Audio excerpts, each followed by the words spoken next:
Assalamualaikum warahmatullahi wabarakatuh. Bertemu lagi di materi pembelajaran bahasa Indonesia semester 2 yang kali ini kita akan membahas tentang debat, baik dari sisi pengertian, fungsi, tujuan, dan struktur. Silakan anak-anak dibuka juga LKS di bagian bab 2 semester 2 ya. Langsung saja menuju ke pembahasan. Kalian pasti tahu tidak apa itu debat? Ya, tentu di kalangan kita debat bisa dikonotasikan pro dan kontra. Debat dapat didefinisikan sebagai kegiatan adu argumentasi antara dua pihak atau lebih, baik itu perorangan maupun kelompok, dalam mendiskusikan dan memutuskan masalah perbedaan.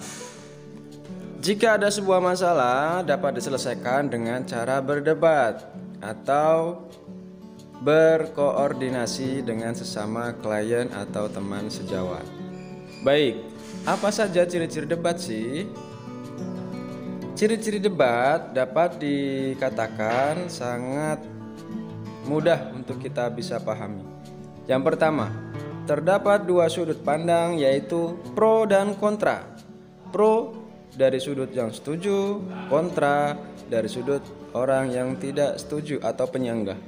Yang kedua, adanya proses saling mempertahankan pendapat antara dua belah pihak.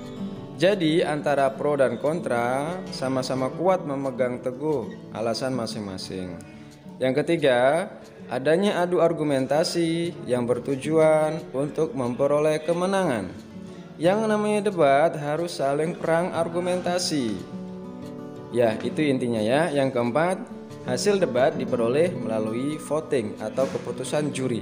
Tidak boleh sepihak, harus dengan rasa keadilan dan penuh rasa tanggung jawab. Itu namanya debat. Yang kelima, adanya pihak yang berperan sebagai penengah. Biasanya dilakukan oleh moderator. Presidensial dalam debat namanya moderator. Jika ada yang mengelak dari moderator, maka bisa dikenakan sanksi dari meja debat. Oke, langsung. Kemudian apa saja sih unsur-unsur debat? Unsur-unsur debat dapat dikategorikan menjadi kerangka dalam memperoleh debat. Baik debat itu secara berjalan dengan baik maupun tidaknya. Yang pertama, mosi. Yang kedua, pihak pro. Yang ketiga, pihak kontra. Yang keempat, pihak netral. Yang kelima, moderator. Dan keenam, notulen atau tukang catat alias notulis. Dari keenam unsur ini, ketika nanti kalian saya tugaskan membuat video debat atau praktek, harus dibagi-bagi per kelompok tersebut. Tidak boleh saling sebelah pihak. Yang pertama, mosi. Mosi adalah hal atau topik yang diperdebatkan. Jadi harus ada tema dalam debat yang namanya mosi. Yang kedua, pihak pro. Tim alternatif atau pihak pro adalah tim yang setuju terhadap hal yang diperdebatkan. Dia harus berpihak kepada yang setuju. Jadi tidak boleh merubah sikap atau prinsip dalam debat ketika ditugaskan menjadi seorang yang pro. Yang ketiga, nah ini lawan dari pro yaitu pihak kontra. Yaitu pilihan negatif atau kontra adalah pihak yang tidak setuju dan menentang mosi. Tema yang diangkat dalam debat harus ditentang oleh pihak yang kontra. Yang lawannya nanti dari pihak yang pro ya gitu. Yang keempat, pihak netral. Nah, di sini harus memposisikan diri sebagai pihak yang di tengah-tengah antara pro dan kontra. Yaitu pihak yang memberikan dua sisi baik dukungan atau sanggahan terhadap mosi. Jadi, kalau netral itu mempunyai argumen yang kuat supaya tidak memihak kepada yang pro maupun yang kontra.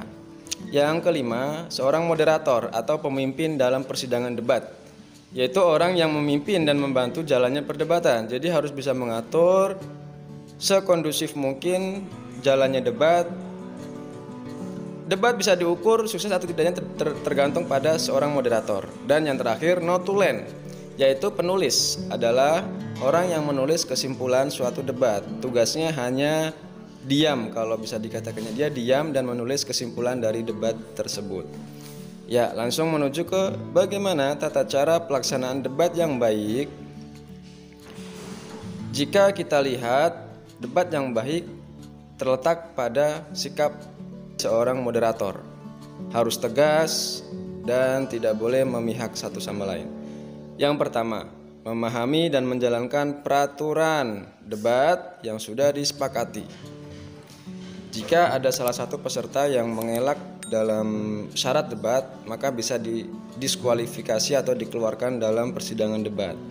Yang kedua, argumen yang disampaikan tidak perlu terlalu banyak karena waktu terbatas. Jadi harus simpel, padat dan berisi, tidak boleh bertele-tele dalam berargumen. Ya, yang ketiga, sebaiknya pertanyaan yang diajukan disampaikan dengan profesional. Harus menggunakan kalimat atau kata yang profesional, tidak boleh berkata dengan kalimat-kalimat yang tidak berfaedah atau membuang waktu saja. Dalam hal ini, keprofesional seorang peserta debat dapat diuji. Ya, selanjutnya tentunya setelah ketiga pasti ada yang keempat, yaitu membuat kesimpulan yang menunjukkan pertanyaan final dengan kalimat yang lugas dan langsung menuju ke celah lawan. Jadi kesimpulan dalam debat harus disampaikan atau dibuat dengan kalimat yang tegas dan lugas. Langsung menuju ke objek atau ke lawan, tidak boleh subjektif, harus objektif ya. Oke, lanjut. Bagaimana cara pengambilan kesimpulan dari debat? Di sini saya akan terangkan teknik dalam menyimpulkan debat atau membuat penulisan pengambilan kesimpulan dalam debat, yang yaitu pengambilan kesimpulan dari debat menggunakan penalaran induktif.